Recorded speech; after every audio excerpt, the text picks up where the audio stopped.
Hi, Rachel. I'm Chloe with Brit and Co. And first off, congratulations on such a great season of television. Thank you. And the first thing that I thought of when I started watching was every time I watch something or rewatch something written by Amy Sherman-Palladino, the cadence of my speech changes and like my humor changes, like my brain is just absorbing her writing. And as the marvelous Mrs. Maisel, I wondered if the same thing happened to you because you have quite a few lines this season. Yeah, yeah, absolutely. I feel like I didn't even realize how much my own speech pattern had changed until I finished shooting this last season and went straight into doing a play in New York and playing a very different kind of character. Yes. And at some point was like, I think I'm gonna need some help with this, and brought in someone to help me kind of let go of that fast pace. Yeah, it was a mad dash for 5 seasons, but it was kind of amazing. It felt like we were learning a different language together. Mm. I have been so excited keeping up with this play that you have mentioned in New York and Broadway. I would love to hear how you approach doing on stage work versus as Midge, you do on stage, but it's scripted on screen. How are those two Yeah. things different with audiences and a script for television versus the play itself? I'd love to hear about those experiences. Well, The Marvelous Mrs. Maisel has always felt like the closest thing to doing theater that I've ever Mm, experienced on a film or television set before. And we use a lot of theater actors. There's these huge oneers where yeah. the whole thing has to work as one piece. That's so rare. Normally, you get a lot of opportunities to do different sizes, and there's a lot of cut points, and so you can um, really kind of craft a performance as you go. And I think the on stage, you have to craft the performance in the rehearsal room and sort of Mm, step in there on the day and hope you catch a wave and the whole thing comes together. I guess one of the other differences, I guess it's more comedy, doing comedy on stage versus doing a play, is that when you're doing a play, you're obviously in conversation with the audience, but you're pretending that mm, they're not there. There's the yeah. fourth wall is there, and doing comedy, you're talking right to them. And that's what makes it, at least for me, so much more intimidating, although I can't claim to have had actual experience of what it would be like to be doing comedy on stage because our audience is paid to laugh at my jokes and I get to do it over and over and over again until I get it right. Yeah. That's the great gift of television is you get to keep going. Hmm. Whereas on So stage you've you've got just one shot. absolutely.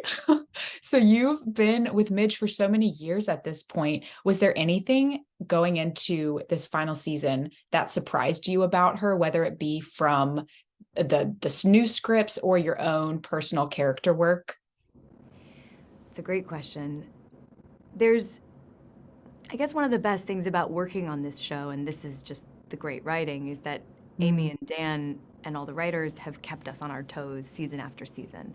They just keep raising the bar for themselves and for these characters and for our crew. And so we're all just waiting to get those first scripts in hand to see what kind of, am I allowed to curse on it? Like what kind of fuckery we're going to be up to this year.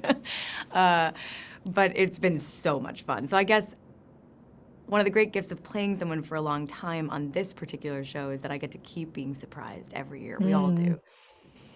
Yes.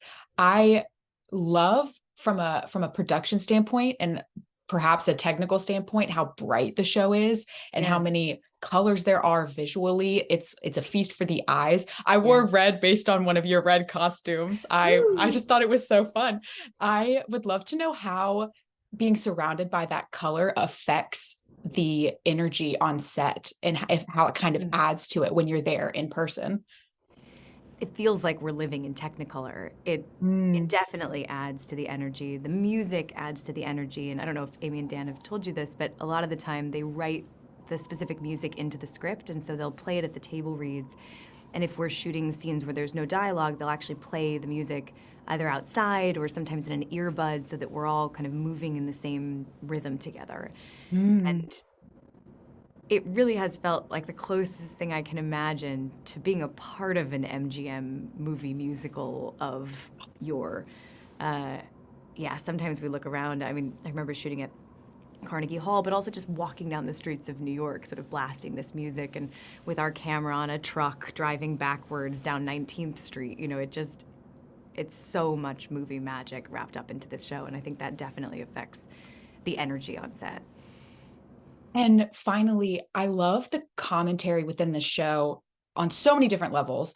You talk a little bit about authenticity and art, and you talk about Mm. family and all of these different second chances, so many different topics all wrapped up into one. What do you hope people take away from this final season of the show?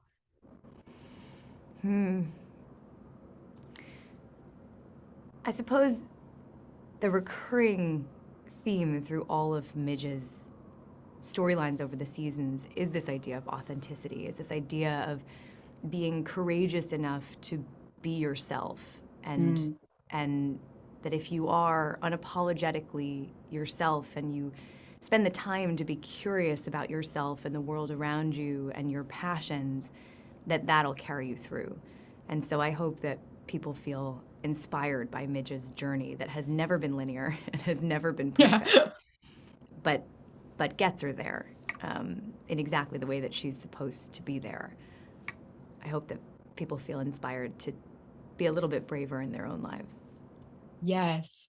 Thank you so much. Congratulations again, and best of luck with the rest of the show. Thank you very much. Thanks.